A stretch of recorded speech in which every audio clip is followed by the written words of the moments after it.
Hi there, yes, it's me again, Audrina Lane here with my book Where Did Your Heart Go? The first in the Heart Trilogy series, and this week's reading is chapter 40.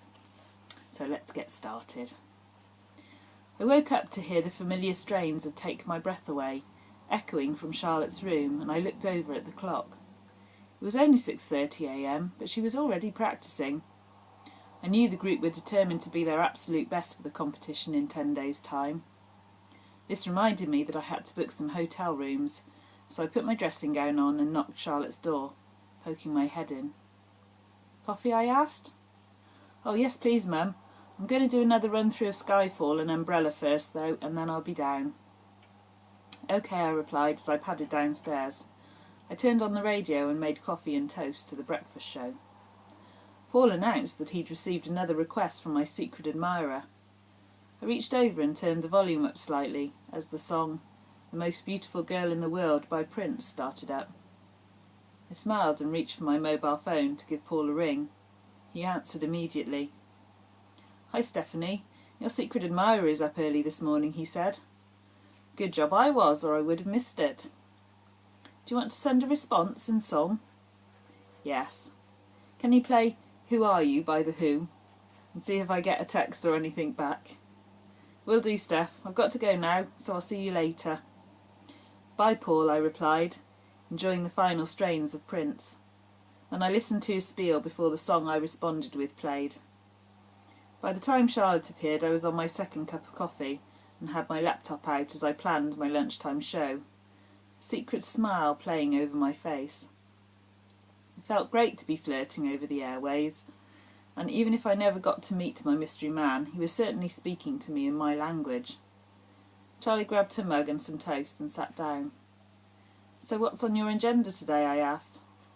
"Oh, usual at college and then more dance practice. We're getting our costumes fitted tonight and I can't wait." "Sounds good. Do you know which hotel Mitchell and his family are staying in for the finals, so we can book in at the same one?" "I'll check," Charlie said, reaching for her mobile to send a text. Moments later a reply appeared on the screen, and I watched a smile spread over her face. "They're booked into the Ibis, and Mitch asked if it's okay with you. Can I stay in his room?" "Well, it'll save me some money," I replied. "Yes, that's fine with me." I watched as she sent a text back and waited for the reply, which was almost instant. I noticed the blush spread over her face and smiled. I found the hotel online and booked a room for Sarah and Chris and one for me. "Do you want to see the routine we did to I've Had the Time of My Life?" she asked, hopping off the stool and coming round the kitchen island to where I was sitting. "Yes please," I replied, and while she pulled up her emails I poured us both another coffee. When I'd watched it through I pulled her close. "That was fabulous. Almost like watching the real thing," I said, dropping a kiss on her forehead. "I know. I just hope we get chosen to perform it while the judges are making their decision." "When will you find out?" "Friday night, so if we get chosen we'll be able to practice this weekend," she said, and as it played again she studied it intently. "There are some bits I know I can improve on." Charlie breezed through the door at 6 that evening, brandishing her 3 different outfits for the competition, including a wig. "Would you like to see them on?" she asked. I shook my head. "I'd rather wait till the big event now. Keep something as a surprise," I said, smiling. "Hungry?" "Yes, famished," Charlie said, heading for the stairs and the shower. "OK, I'll heat us up some of the chilli I made the other weekend." Later Charlie abandoned me for her bedroom, so I gave Sarah a call, and we arranged to meet for late lunch the next day, after my radio show. I was desperate to talk to her about my secret admirer, just in case she knew who it was. Upstairs the unusual quiet made me wonder if Charlie had her head stuck in my diaries again. I didn't know why she seemed so desperate to reach the end of my love affair with James, but I'd seen where her bookmark was earlier, and she was racing through my recollections of happier and then sadder times. Dear Diary, Saturday the 26th of November, 1988. I woke up to the patter of rain on my window and considered how apt this was that it matched my mood. I had breakfast and then cleaned my room, listening to Wham, but even their cheery tunes didn't lighten the mood. I wore my favourite dress and made sure that I looked as lovely as possible, so that James would not be able to resist. When I heard his car pull up in the driveway and went downstairs to meet him, I felt suddenly nervous and afraid. Yet as soon as our eyes met, I was sure his feelings for me had not changed, and he even managed a small smile. After making us a coffee, we went back up to my room and I put George Michael on the record player, both as background music and to hopefully remind James of all the good times we had shared. He stood looking out of my window into the dark sky beyond, so I walked over to him and wrapped my arms around his waist. He remained motionless, so I went up on tiptoes so that I could softly breathe on his neck. "I don't think I should be here," he said softly. "But you are, and I need you," I replied, as he turned to face me at last. I saw the sorrow and regret in his blue eyes, turning them from vibrant and bright to dull and clouded. Tears had already started to form in mine, and the first one made its way over the skin of my cheek. James reached out and wiped it away with his finger. "Please don't cry. This is hard enough as it is," he whispered, his voice breaking as more tears stained his fingertips. I didn't let him say any more, as my lips found his, and kissed him until he gave in and kissed me back. His lips were hard and urgent as they pressed into my softness, and he soon had me pinned against the bedroom wall, his breath ragged with desire. My hands pulled his jumper off and then his t-shirt, so that I could drag my nails gently over his chest. He shuddered and moaned under my touch, and I reached for his belt buckle, releasing it so I could pull his jeans to the ground. Looking up at him from my kneeling position, I saw tears falling from his eyes. Did this mean he was sorry? Would this mean we were back together? I didn't stop as my hands ran up his firm thighs and to his boxer shorts. There his hands grabbed mine and pulled me all the way up, before he let go and grabbed the hem of my dress, pulling it off in a single move. I had deliberately worn the black underwear from the night of the dance and our first night as lovers.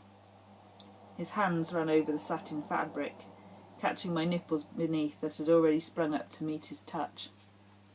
He reached round to release the catch, and as my bra fell from my shoulders, he bent his head, and his mouth was on me, teasing, pulling and sucking. I arched my head backwards and shook my hair out so that it fell loose and tickled my back. Running my hands down his back, I went below the waistband of his boxer shorts and edged them lower so they fell to the floor. My hand found his cock and I longed to take him in my mouth, but he was now in charge. He picked me up and carried me the short distance to the bed, laying me down. I tried to reach out and pull him with me, but he stepped beyond my grasp, his fingers running down my waist and over my hips to the satin knickers I wore. He pulled them off so I was naked, and knelt down, his tongue capturing my wetness. I shuddered and came quickly before he lay on top of me, suddenly pushing his raging desire into me. As he pounded me deeper into the covers of the bed, I held him tight and gasped out his name as he came. My climax followed his. Tears still fell down my face as I held him close and whispered, "I love you till the end of time." James remained silent. Before I could say anything else, he pulled away and sat slumped on the edge of my bed.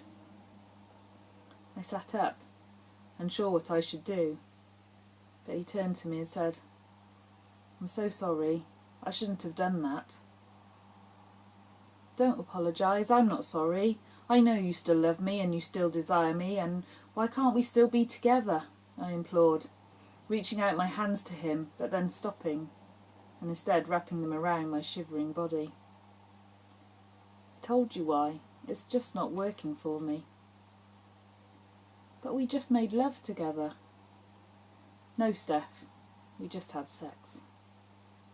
"Is there someone else?" I asked. "No," he replied, but he looked down as he said this, so I couldn't see the emotion on his face. "I can move to be closer to you. We don't have to live together or anything. We can take things slow. I just want to be with you, together forever." My voice trailed off as sobs racked my body. "Stephanie, I do love you, but things are too complicated to explain." I will always hold a place in my heart for you, but we can't be together any longer." He stood up and I watched as he pulled his clothes back on. "I'm sorry, I shouldn't have come," he said again, walking towards the door. He paused and looked back at me, naked and cold on the bed. "You take my breath away," he said, sadness haunting his features before he was gone forever. I listened to the sound of his footsteps on the stairs, and then the roar of the engine. I jumped off the bed and crossed to my window to see the red Mini disappearing into the distance, and with it my whole life. I looked around my room, but all it held was memories, so I grabbed my personal stereo and left the house. I turned and saw Mum's puzzled face at the window, but she let me go. I walked into town, and although it was busy, I still felt alone. Passing the swimming pool just made me cry even more, and then along the riverbank. It was deserted as I found the bench we had shared, when James had traced the heart on the palm of my hand. Sitting down, I stared at all the other names written or engraved into the back of the bench. Our heart was still there, just like the day James had drawn it. I reached into my pocket and found the hanky that Mark had given me, trying to stem the tears that would not stop. On the way back home, I stopped in the churchyard and looked out over the horseshoe bend of the River Wye. I wished that I could just jump in that river and float off and away from my shattered dreams. I really didn't know how I was going to fare alone, after all the time we had spent together. I didn't want to be alone. I just wanted James, but he didn't seem to want me. Well, after that rather emotional chapter, dry your eyes now, please, because it's made me feel quite full. Just to let you know that obviously if you want to read ahead with the story, because there's still plenty to go, and who knows what might happen in the future. Obviously you can download it for free from my website, which is www.audrinalane.co.uk. Or if you want to help out a writer and actually pay for it, it'll only cost you 99p, or about $1.40, and you can buy it now on Amazon. And if you'd love a paperback copy, then you can also get that on Amazon, or you can contact me with a quick message on Facebook or Twitter, and I can arrange something to have one posted to you, fully signed. Anyway, after that rather emotional chapter, I'm off to have a cup of tea now. So I'll see you again next week. Bye for now.